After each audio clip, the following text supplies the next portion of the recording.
I use a 4-point scale. It is simple to understand and there is no midpoint. No, it's better to use a 10-point scale so that each score has more meaning. The 10-point scale is too complicated for practical use. How about a 5-point scale so we have a midpoint?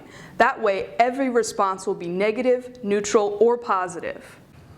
Hi, my name is Vic Hunter from Hunter Business Group. Today's Idea Engine is on buying behavior and scales to measure buying behavior. Now, let's focus on the buying behavior rather than on the scale. Buying behavior is all about feelings and needs and importance and performance and all of the elements of your business that impact the economic value of your customer.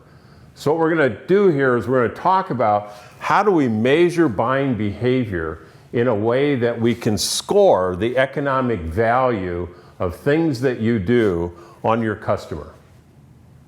The first work I read that clearly distinguished loyalty from satisfaction was The Service Profit Chain from Harvard Business School in the early 80s.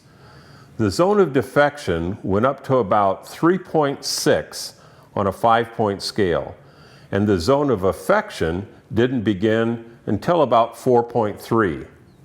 On this kind of scale, you can see clearly that customers who respond with a 3 or a 4 are not easy to score. Is a customer who responded with a 3 in the zone of defection or neutral? Is a customer who responded with a 4 neutral or in the zone of affection? Likewise, with a 4-point or a 10-point scale, the inflection points for behavior do not map neatly to scores on the scale. Likewise, an individual scores of a 3 or a 4 does not clearly define a behavioral bias. You may be able to read the composite score with other scales, but you can't tell where you stand with your individual customer. So how can you take action? Measuring individual behavior to decrease the risk of uncertainty and reading those findings with greater accuracy is our goal. It's not the uncertainty of the response from the customer that is the problem. It's matching the behavioral responses to an appropriate scale so that we can make the right human and capital investments to build stronger relationships and to reduce that uncertainty. Here's what buying behavior looks like on a normal graph. Notice that it's not a straight line.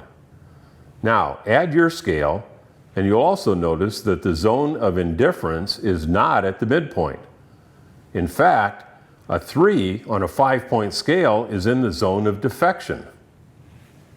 A 7-point scale is the only scale that fits the behaviors perfectly. It shows individual scores that match the behavioral inflection points, lending more confidence to your research findings. And at the individual level, a customer trusts their sales rep or doesn't. A customer is at risk of defection or is not. Technical support is a loyalty driver or is not. Your customer believes you understand their behavior or does not. These are crisply delineated measures of behavior and behavioral impacts, clearly spelled out in 7 neat points. Now's the opportunity for you to do this yourself. You can go back and find those behavioral surveys, convert them to a 7-point scale, and better match the behavior of your customers to the changes in the relationship you have with those customers. And don't forget HR. That employee satisfaction survey is a behavioral survey, and we can talk more about that later. If you have any questions about the service profit chain or about measuring behavior, just drop me a note or we'll set up a phone call. This is an idea engine around measuring buying behavior and how it impacts the economic value of your customer.